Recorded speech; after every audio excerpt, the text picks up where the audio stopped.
Salut mes chers collégiens, mes chères collégiennes, et surtout les élèves de la troisième année collégiale. Dans cette série de vidéos, Inch'Allah, on va voir quelques exemples d'examens régionaux avec leurs corrections.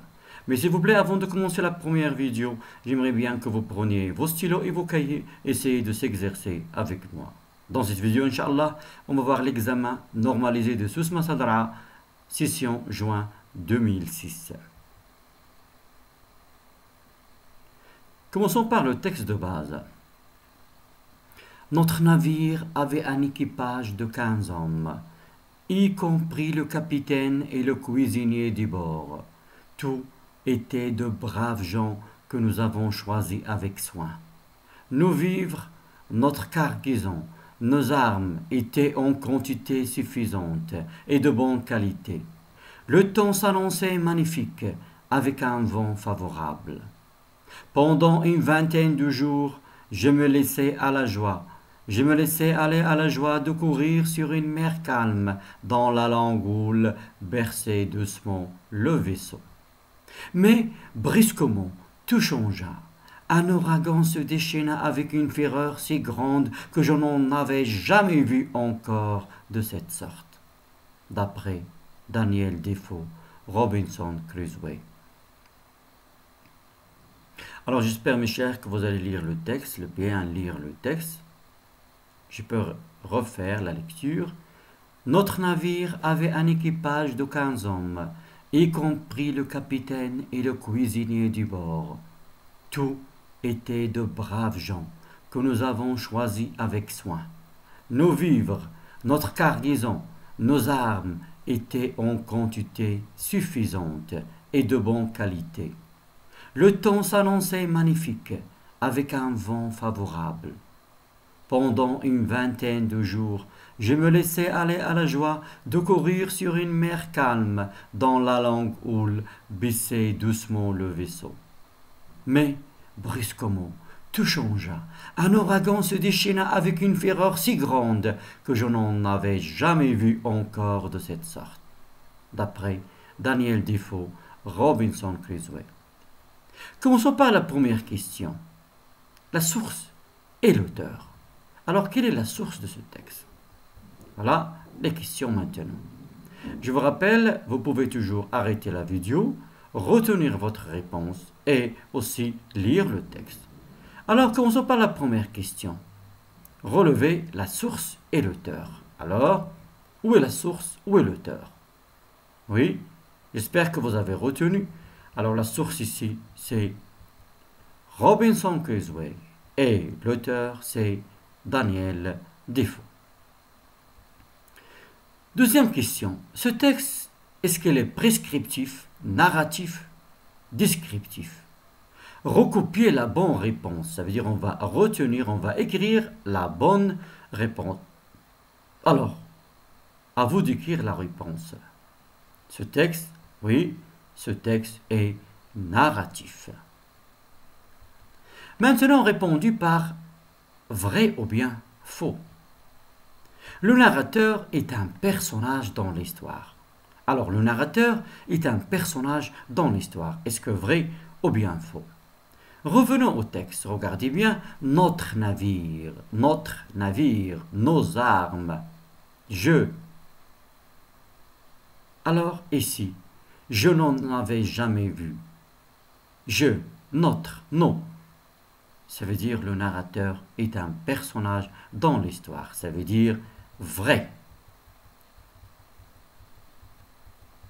Maintenant, la deuxième question. Les vivres étaient insuffisants. Les vivres étaient insuffisants. Les vivres étaient insuffisants. Attention, insuffisants. Oui. Alors la réponse, c'est faux, parce que les vivres étaient suffisants et pas insuffisants. Les hommes de l'équipage étaient courageux. Les hommes de l'équipage étaient courageux. Alors dans le texte, est-ce que vraiment les hommes de l'équipage étaient courageux? Revenons au texte. Oui.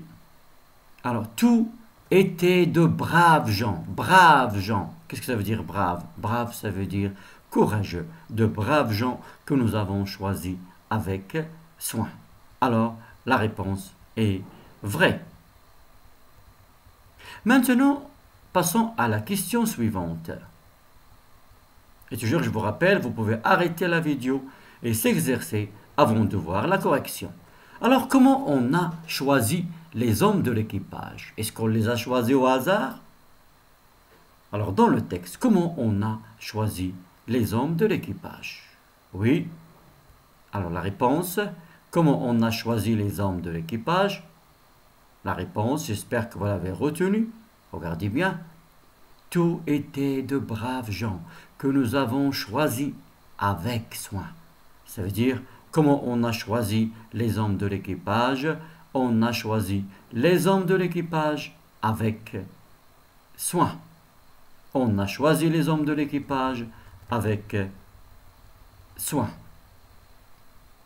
Maintenant, un ouragan se déchaîna. Cela veut dire un ouragan se déchaîna. Est-ce qu'un grand poisson survint, ou bien un vent violent éclata, ou bien un grand bateau arriva? Choisissez ou bien recopiez la bonne réponse. Ça veut dire que vous allez retenir la bonne réponse. Alors j'espère que vous avez retenu la bonne réponse. Oui. Alors, un ouragan se déchaîna veut dire un vent violent éclata. Un vent violent éclata. Maintenant, quel sentiment éprouvait le narrateur au début du voyage? Ça veut dire quel est le sentiment qu'il a éprouvé au début du voyage et pourquoi? Oui. Alors j'espère que vous avez retenu votre réponse. On peut passer maintenant à la correction. Alors au début du voyage, le narrateur était joyeux. Et pourquoi? Car la mer était calme. Ou bien on peut dire aussi, le sentiment éprouvé par le narrateur était la joie parce que la mer était calme. Passons maintenant aux exercices de la langue et communication. Mettez le verbe entre parenthèses au temps et mode qui convient. Le temps et mode qui convient.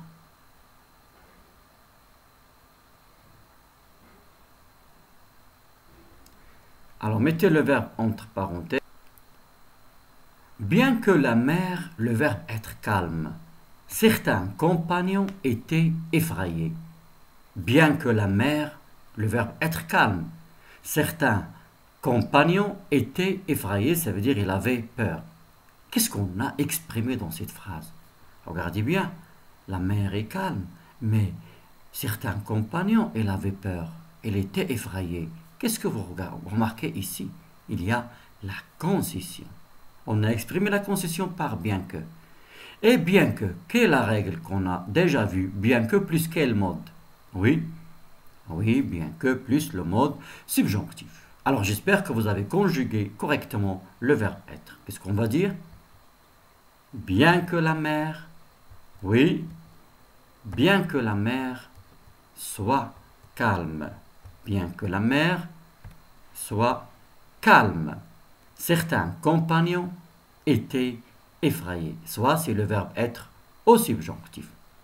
Maintenant, relevez dans le texte une phrase où l'on exprime une conséquence. Alors dans le texte, vous allez relever une phrase où l'on exprime une conséquence.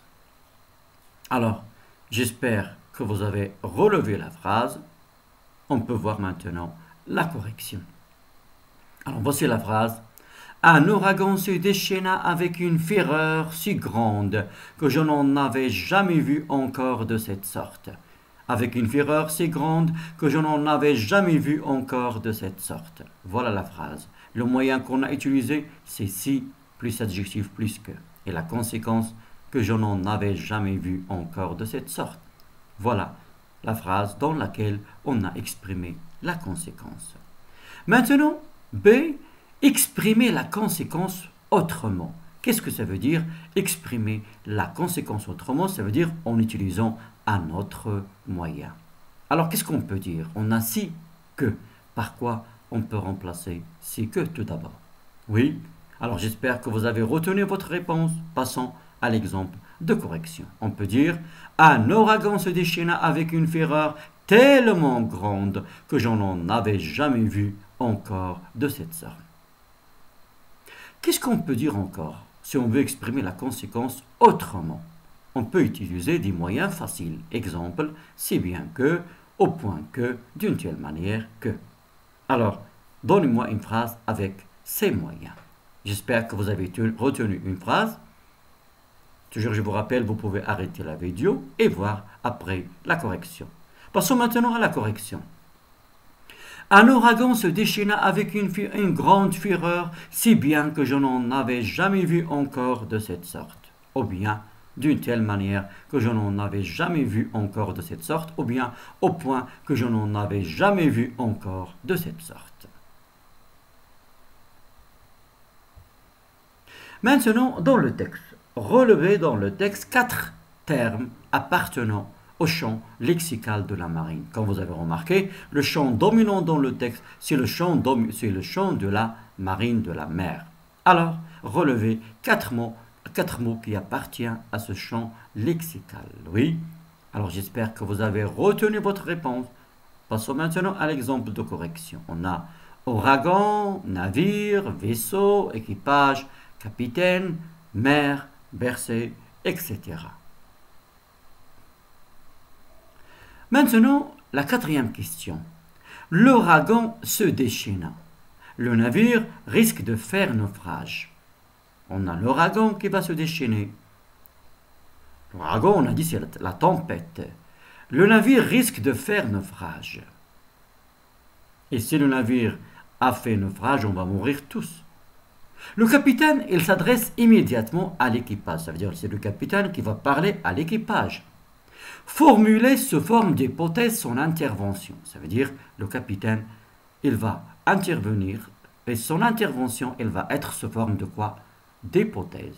Ça veut dire son énoncé va être sous forme de l'hypothèse. Il va nous dire que le navire va risquer de faire naufrage et parce que l'ouragan se déchaîne.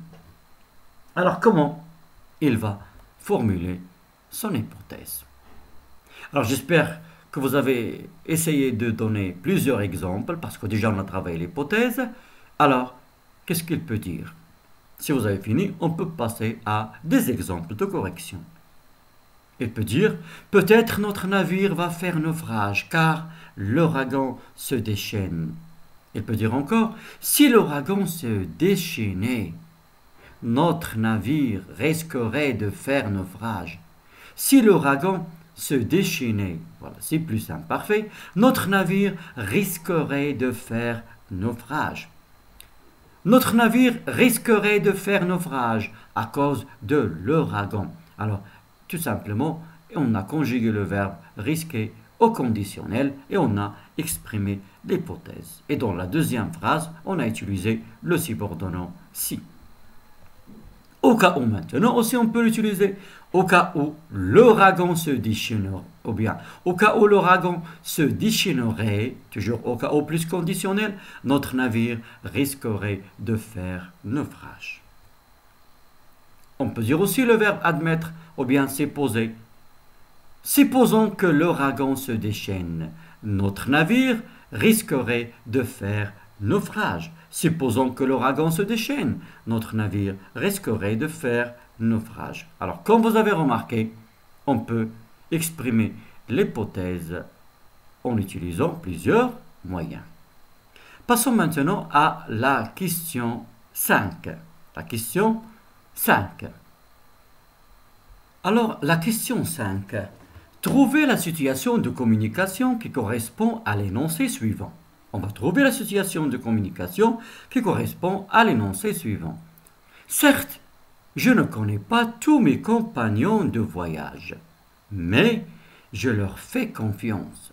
Certes, je ne connais pas tous mes compagnons de voyage, mais je leur fais confiance. Qui peut dire ça tout d'abord? Alors ici, qui peut dire ça?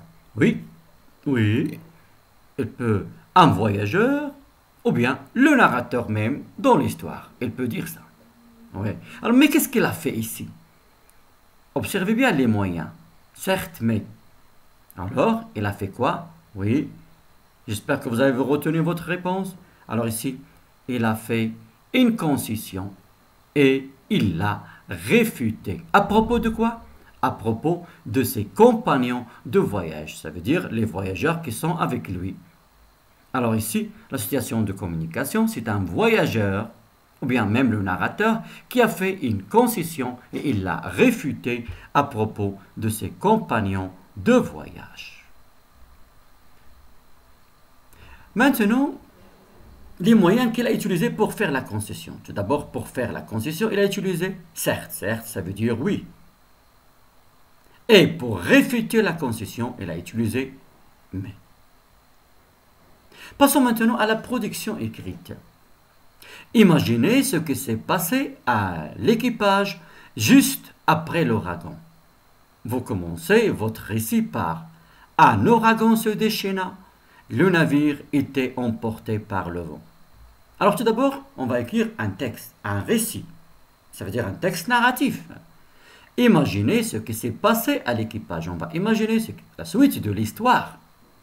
Et on va commencer par un ouragan se déchaîna, le navire était emporté par le vent.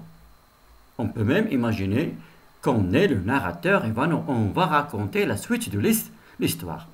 Et toujours, sans oublier le plan, il faut toujours les circonstances de l'événement, les sentiments qu'on a éprouvés et aussi notre réaction. Et sans oublier les critères à respecter. Tout d'abord, il faut respecter le schéma narratif. On a 4 points si on a respecté le schéma narratif. Ça veut dire la conformité de la production à la consigne d'écriture. Ça veut dire qu'il faut respecter la consigne. Et aussi la cohérence de la narration. L'organisation et la progression du texte en respectant le schéma narratif ou bien les étapes de récit. Puis aussi, il y a les critères d'évaluation au niveau de la langue. Il faut la ponctuation, l'orthographe, la syntaxe, le vocabulaire. Maintenant, je vais vous aider en essayant tout d'abord d'imaginer les étapes de récit et après, ça veut dire ici on va imaginer, on a déjà l'élément modificateur, ça veut dire on va imaginer le développement de l'histoire, la solution et la situation finale. Alors maintenant, on va voir comment on va imaginer la suite de l'histoire. Déjà, on a la situation initiale, l'élément modificateur. C'est quoi l'élément modificateur? Un ouragan qui va se déchaîner et le navire qui était emporté par le vent. Alors la suite de l'histoire. Tout d'abord, dans le développement, on va essayer de répondre à ces questions pour imaginer la scène. Quel est le sentiment que tu as éprouvé et quelle en est la conséquence? Alors, le navire était emporté par le vent. Le sentiment que tu vas éprouver, c'est quoi? Oui, c'est la peur, c'est la panique. Et lorsqu'on avait peur, il y aurait une réaction, une conséquence. Ça veut dire on peut frissonner d'émotion. Alors, par exemple, on peut dire j'avais tellement peur que je frissonnais d'émotion. Ou bien j'avais senti une si grande peur que je frissonnais d'émotion. Deuxième question, comment étaient les vagues? Regardez bien, il y a l'ouragan, la tempête. Ça veut dire les vagues, elles vont être trop grosses.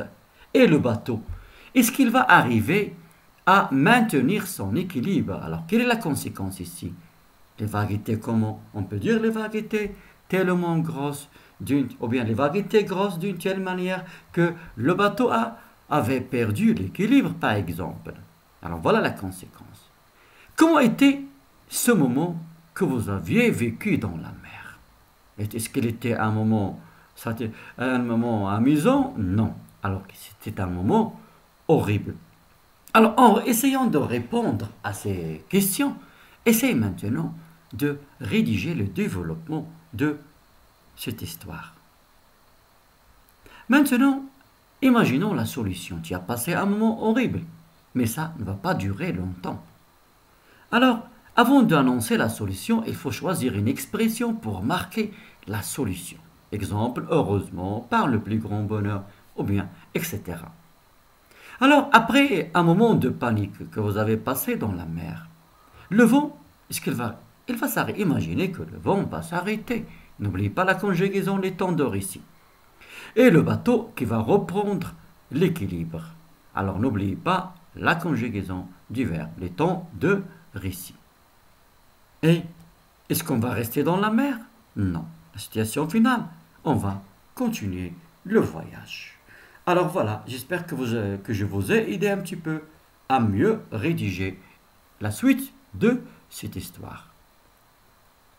Inch'Allah, je vous invite encore à découvrir d'autres examens régionaux. Et dans la prochaine vidéo, on va voir l'examen régional de Draat Filalt 2018. En attendant, à bientôt, mes chers.